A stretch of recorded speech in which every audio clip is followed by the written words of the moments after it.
അപ്പോൾ ശരിക്കും നല്ല മേക്കപ്പ് ഒക്കെ ഇട്ട് അടുത്ത ദിവസം ഉറപ്പായിട്ട് വരാം. അപ്പോൾ നിങ്ങൾ ചൂണ്ടിക്കാട്ടുന്ന കാര്യങ്ങളൊക്കെ നമ്മൾ ആ വിമർശനങ്ങളൊക്കെ ഉൾക്കൊണ്ട് തന്നെയാണ് പോകുന്നത്. മേക്കപ്പ് ഇട്ടാലും ഇല്ലെങ്കിലും ഞാൻ തന്നെയല്ലേ, നിങ്ങൾ തന്നെയല്ലേ. അപ്പോൾ കുറച്ച് നേരം നമുക്ക് ഇങ്ങനെ തന്നെ തുടരാം. നാളെ നമ്മൾ അതൊക്കെ പരിഹരിച്ചിട്ട് വരികയും ചെയ്യാം. അപ്പോൾ അതായത് അവർ ജോലി ചെയ്യുന്ന സ്ഥലത്ത് ഒരു AC വരെ ഇല്ലാന്ന് എനിക്ക് തോന്നുന്നത്. AC ഇല്ല, കാരവാൻ ഇല്ല, മേക്കപ്പ് മാൻമാരില്ല, മറ്റൊരാളില്ല, വേറെ ഒരു മനുഷ്യന്മാർ പോലും ഇല്ലാത്ത ഒരു സ്ഥിതി നിങ്ങളൊന്ന് ആലോചിച്ച് നോക്ക്. അതായത് എത്ര നല്ല ഇതിൽ നിന്നിയാന്നവർ ആ ഒരു നിന്ന അവരുടെ ആ രൂപവും ഭാവവും ഒക്കെ കാണുമ്പോൾ നമുക്ക് തന്നെ സങ്കടം തോന്നുന്നുണ്ട്. അവർക്കൊന്നും ചെയ്യാൻ കഴിയില്ല. അതാണ് നിങ്ങൾ മനസ്സിലാക്കേണ്ടത്. കാരണം എന്താണെന്ന് വെച്ചാൽ അവർ അവിടുന്ന് വിട്ടുപോയി. ഇവരുടെ പ്രശ്നം എന്താണെന്ന് വെച്ചാൽ ഇവർ ഏഷ്യാനെറ്റിൽ നിന്ന് നേരെ റിപ്പോർട്ടിലേക്ക് വന്നു കഴിഞ്ഞാൽ ഇവരൊക്കെ എന്താണ് ഒന്നും പറയാതെയാണ് വന്നത്.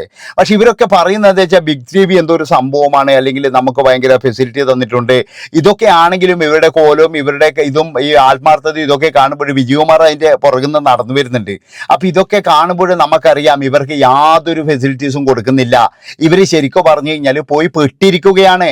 അതായത് വലിയ കുട്ടി ആഘോഷിച്ചിട്ട് ഇവർ വിചാരിച്ചു എന്തോ ഒരു വലിയ സ്വർണ്ണ കട്ടിയും കൊണ്ടാണ് ഞങ്ങളെ വിളിക്കുന്നതെന്ന് കരുതിയിട്ട് സുജിയ പാർവതി അടക്കമുള്ള എല്ലാവരും പോയിട്ട് ഇപ്പോഴും പെട്ടുപോയിരിക്കുകയാണ് ഇവർ ശരിക്ക്. അല്ല നമ്മൾ വിചാരിക്കുന്ന പോലെ ഇവരൊന്നും നല്ല സുഖത്തിലോ സൗകര്യത്തിലോ ഒന്നും അല്ല ജോലി ചെയ്യുന്നത്. ഈ ഹൈദരാബാദിലുള്ള ഏതൊരു കുഗ്രാമത്തിൽ ഏതൊരു ഓഫീസും വെച്ചിട്ട് അവിടെയാണ് ബിഗ് TV എന്ന് പറയുന്നത്. നിങ്ങളൊന്ന് ആലോചിച്ച് നോക്കിയാട്ടെ.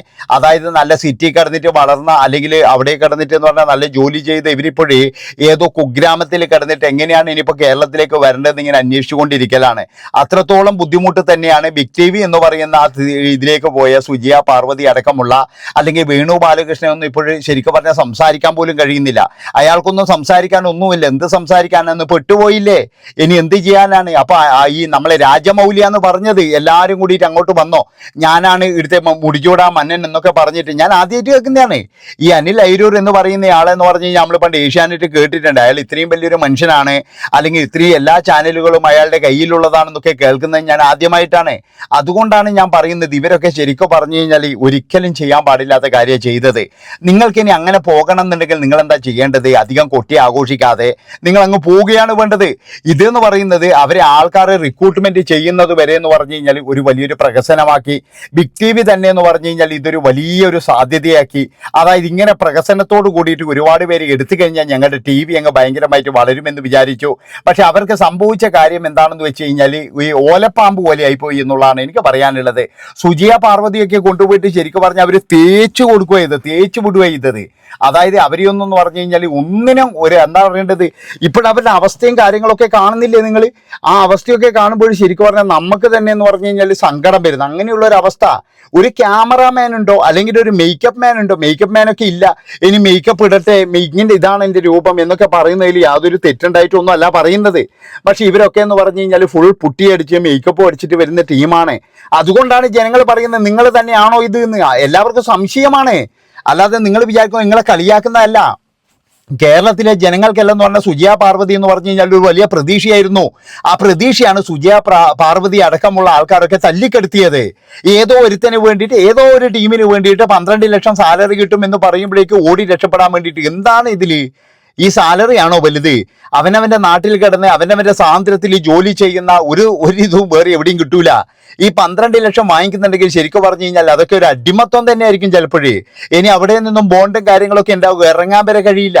അതായത് അവിടെ ആ ഒരു ചാനൽ വിജയിപ്പിക്കാതെ ഇനി ഇവർക്ക് എവിടെയും പോകാൻ കൂടി കഴിയില്ല. ഒരു കുടുക്കിൽ തന്നെയാണ് പെട്ടിരിക്കുന്നത്. സുജിയ പാർവതിയെ പോലെയുള്ള എല്ലാവരും എന്ന് പറഞ്ഞാൽ ഇവർ കുടുക്ക് തന്നെയാണ്. ഇനിയിപ്പോഴും എന്ന് പറഞ്ഞു കഴിഞ്ഞാൽ എത്രയും പെട്ടെന്ന് ആ ചാനൽ പൂട്ടേണ്ടി വരും. പൂട്ടിക്കഴിഞ്ഞാൽ അവർക്ക് വെളിയിൽ വരാം. ഇതാണ് ഇപ്പോൾ സംഭവിച്ചുകൊണ്ടിരിക്കുന്നത്. അവരുടെ അവസ്ഥ നിങ്ങളൊന്ന് ആലോചിച്ച് നോക്ക്. വളരെ പരിതാപകരമായ അവസ്ഥ തന്നെയാണ്. ആൾക്കാരുടെ ചോദ്യത്തിന് നിങ്ങൾ മുഖം തിരിച്ചിരിക്കേണ്ട ആവശ്യമില്ല. നിങ്ങളെയൊന്നും ജനങ്ങൾ ഇങ്ങനെയല്ല കണ്ടത്. നിങ്ങളെയൊക്കെ എന്ന് പറഞ്ഞു കഴിഞ്ഞാൽ വളരെ ആരാധനയോട് കൂടിയിട്ട്, അല്ലെങ്കിൽ വളരെയധികം സൗകര്യത്തോട് കൂടിയിട്ട്, നല്ല ചുറുചുറുക്കോട് കൂടിയിട്ട് വാർത്ത വായിക്കുന്ന നിങ്ങൾ ഇതുപോലെ വെയിലത്ത് കിടന്ന് വാടിത്തളർന്ന മനസ്സുമായിട്ട് ഇങ്ങനെ വരുമ്പോൾ ജനങ്ങൾക്ക് പിടിക്കുന്നില്ല എൻ്റെ പൊന്നു മക്കളെ.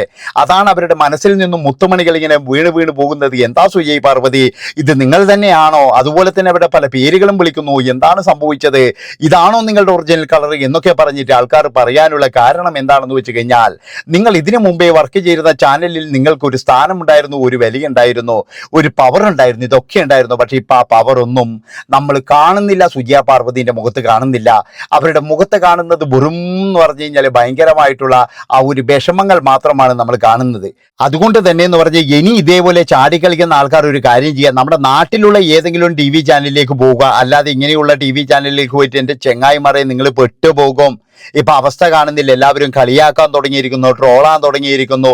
ബിഗ് ടി വി എന്ന് പറയുന്ന ടി വി കാരണം എന്ന് പറഞ്ഞു കഴിഞ്ഞാൽ പല ആൾക്കാരും 24-ഉം അതുപോലെ തന്നെ എന്താ പറയണ്ടേ ഇതൊക്കെ കട്ട് ചെയ്യും, ഇനി അതൊന്നും ആരും കാണൂല എന്നൊക്കെ പറഞ്ഞ സ്ഥലത്ത് ഇന്ന് ശ്രീകണ്ഠൻ നായർ ഊറിച്ചിരിക്കുകയാണ്. അതുപോലെ തന്നെ അരുൺ കുമാർ ഇന്നലെ പാർട്ടി നടത്തിയെന്നാണ് പറയുന്നത്. വേറെ ഒന്നുമല്ല, അവരുടെ ചാനലിന്റെ അവസ്ഥ കണ്ടിട്ട്, അതായത് ബിഗ് ടി വി എന്ന് പറയുന്ന ഒരു ചാനലിന്റെ അവസ്ഥ, ഇതിനു വേണ്ടിയിട്ടാണോ 12,000 12 ലക്ഷം 15 ലക്ഷം കൊടുത്ത് ഓരോ ആൾക്കാരെയും ചാടിച്ചു കൊണ്ടുപോയത് എന്നാണ് എനിക്ക് ചോദിക്കാനുള്ളത്. എൻ്റെ ബഹുമാനപ്പെട്ട രാജമൗലി, നിങ്ങൾ ചെയ്തതൊരു വലിയ തെറ്റല്ലേ?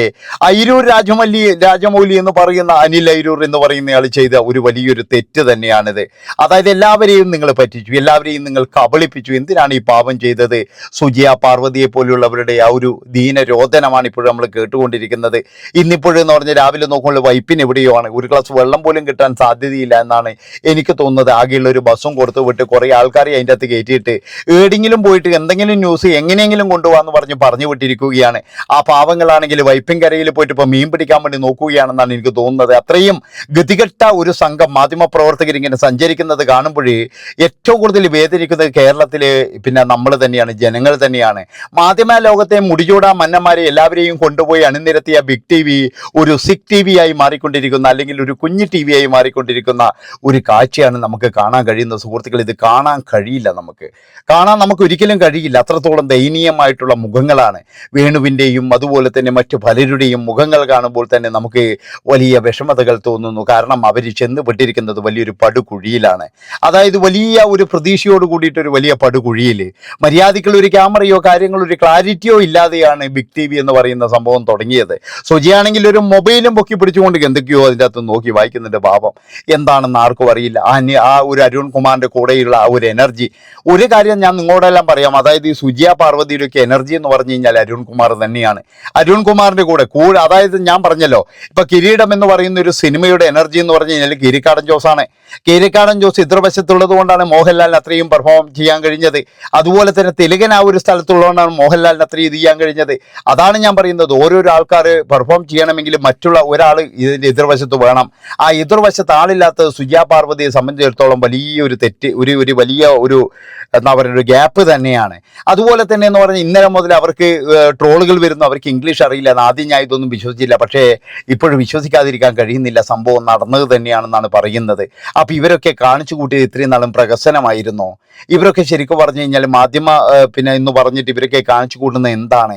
എനിക്കൊന്നും മനസ്സിലാകുന്നില്ല എൻ്റെ പൊന്നു സഹോദരങ്ങളെ. ഏത് ചാനലാണ് നമ്മൾ വിശ്വസിക്കേണ്ടത്, ആരെയാണ് വിശ്വസിക്കേണ്ടത് എന്ന് പോലും എനിക്ക് മനസ്സിലാകുന്നില്ല എൻ്റെ പ്രിയപ്പെട്ട സുഹൃത്തുക്കളെ. ഏതായാലും എനിക്ക് സുജിയ പാർവതി ചേച്ചിയുടെ ആ രൂപങ്ങളും കാര്യങ്ങളൊക്കെ കണ്ടപ്പോൾ ശരിക്കും പറഞ്ഞാൽ ഈ പത്മിയില്ലല്ലോ നമ്മൾ, എന്നാൽ ലക്ഷ്മി പത്മ, അയ്യോ പറയാൻ പറ്റൂല. ലക്ഷ്മി പത്മയൊക്കെ എല്ലാം ഭ്രാന്ത് പിടിക്കുന്നുണ്ട്.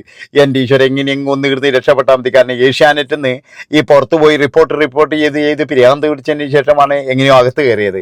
അകത്ത് കയറിയിട്ടാണ് പിന്നീട് എന്ന് പറഞ്ഞു കഴിഞ്ഞാൽ മറ്റേ ഇതിൻ്റെ അകത്ത് കയറിയത്, അതിൻ്റെ അകത്ത് മറ്റേ നമ്മുടെ ന്യൂസ് മലയാളത്തിൽ കയറിയത്. അവിടെ നിന്നും വിട്ടുപോയപ്പോൾ ഇപ്പോൾ അതിലും വലിയൊരു കുഴിയിലായി പോയി എന്ന് എനിക്ക് പറയാനുള്ളൂ. അതുകൊണ്ട് തന്നെ എൻ്റെ പ്രിയപ്പെട്ട സുഹൃത്തുക്കളെ, നിങ്ങളോട് എല്ലാവരോടും പറയുകയാണ്, നിങ്ങൾ ജോലി മാറിക്കോ, പക്ഷേങ്കിൽ കൊട്ടി ആഘോഷിച്ചിട്ട് മറ്റുള്ളവരെ താഴ്ത്തി കെട്ടിക്കൊണ്ട് അല്ലെങ്കിൽ മറ്റുള്ളവരെ വേദനിപ്പിച്ചുകൊണ്ട് നിങ്ങൾ ഒരിക്കലും ജോലി മാറരുത് എന്നാണ് എനിക്ക് പറയാനുള്ളത്. അപ്പോൾ ഇത്രയും പറഞ്ഞുകൊണ്ട് ഈ ഒരു വീഡിയോ ഇവിടെ വെച്ച് വൈൻഡപ്പ് ചെയ്യാണ്. ഇഷ്ടപ്പെട്ട് കഴിഞ്ഞാൽ എല്ലാവരും ചാനൽ സബ്സ്ക്രൈബ് ചെയ്ത് കൂടെ കൂടിക്കോ. ഇതിലും വലിയ സംഭവങ്ങളുമായിട്ട് നമ്മൾ വരുന്നതായിരിക്കും. നന്ദി, നമസ്കാരം.